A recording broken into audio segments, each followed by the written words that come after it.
At dawn, a tiny electric car leaves the factory. Quiet, compact, almost harmless.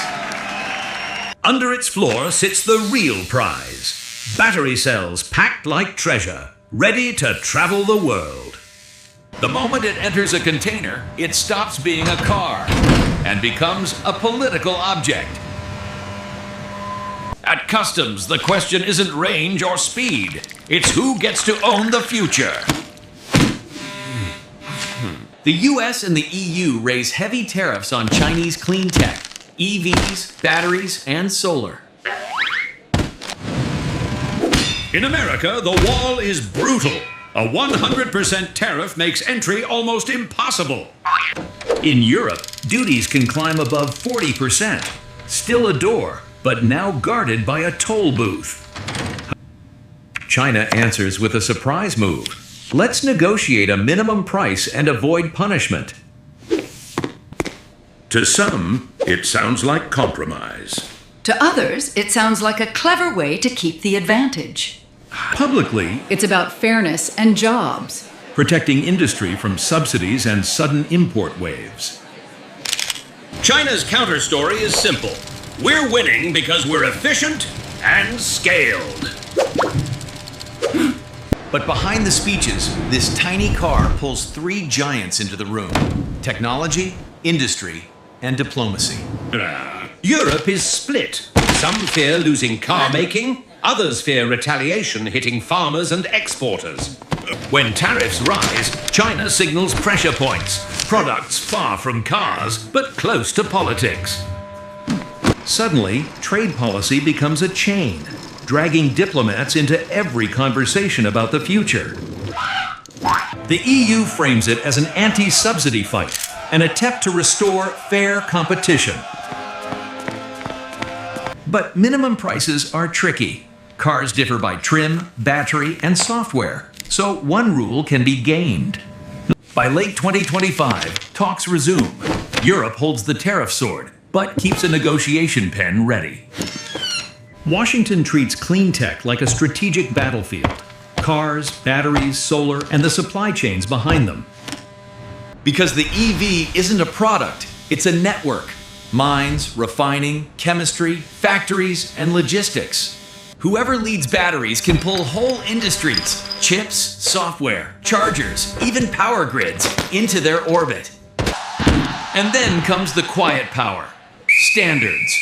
Rules that decide what safe and compatible really mean. Europe fears a nightmare.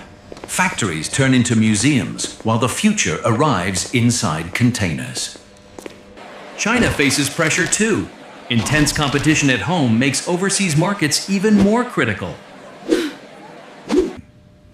So companies play the workaround game. If the car can't cross the border, the factory can. Build locally, and suddenly the same car looks different, politically safer, legally harder to block. But protection has a price. Consumers want affordable EVs, while governments want resilient industries. This isn't just cars. Batteries and solar are tied in the same contest for clean tech dominance. When energy, transport, and security feel unstable, governments cling tighter to the industries they can control. Europe, especially, tries to balance two priorities: decarbonize fast, but don't deindustrialize. Our tiny car becomes a celebrity it never asked to be, dragged into questions bigger than metal. This is a new kind of trade war. One side swings tariffs, the other offers a price deal. Europe fears loopholes, move features around, rename trims, and the minimum price becomes theater. Too complex. China fears the opposite. If Europe closes, a huge market disappears, and competition at home gets harsher. Even your home charger sits under geopolitics, because clean power is now industrial power. Modern EVs aren't just transport. They're rolling computers, collecting data, and running software. Control the standards, and you control compatibility. Who plugs in easily, and who gets locked out. That's why the argument over subsidies matters. It's really a fight over the rule book of tomorrow. So the car keeps searching for a door. America slams shut, Europe half opens, China pushes to negotiate. Officials speak cautiously because every sentence can move markets, factories, and alliances. Investors learn a hard lesson. In clean tech, politics can change demand faster than innovation. Workers hear the same message everywhere. Compete, adapt, or watch your plant fall behind. At the core is chemistry.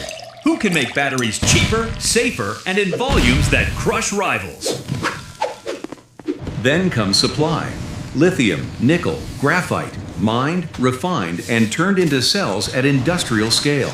Governments know this, so they play industrial chess, supporting champions, guarding capacity, steering investment. A single product triggers a cascade: policy, retaliation, corporate rerouting, and new industrial plans. This is escalation. Each move invites a counter move, and the battlefield expands beyond cars. In a global economy, every border becomes a storm front, and supply chains are the ships at sea. Small players feel it first. Startups, suppliers, and local plants that can't survive a price war.